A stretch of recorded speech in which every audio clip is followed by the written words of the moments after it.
Hello everyone, and welcome back to a new video.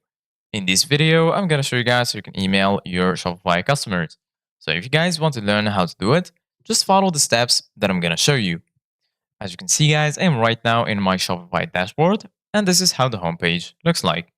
So right here in the left side of your screen, as you can see guys, you're going to find all of these sections. Here you're going to find the home section, orders, products. Right here you're going to find customers, content, analytics, and marketing and discount. Here under sales channels, you're going to find online store and also point of sale. And lastly, right here, you're going to find your applications. And in the bottom, you're going to find settings.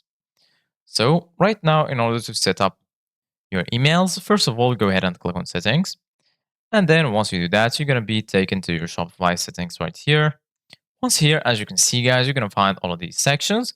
Right here, you're going to find general, plan, billing, users and permissions, payment, checkout, and so on.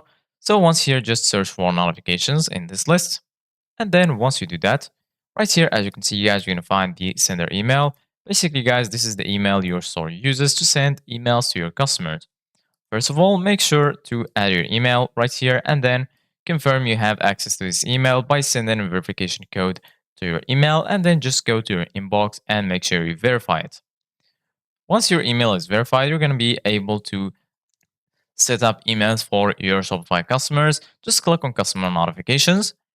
And then once you do that, you're going to be taken to this page. As you can see, guys, right here, you can email them the order confirmation email, draft order invoice, shipping confirmation, and so on.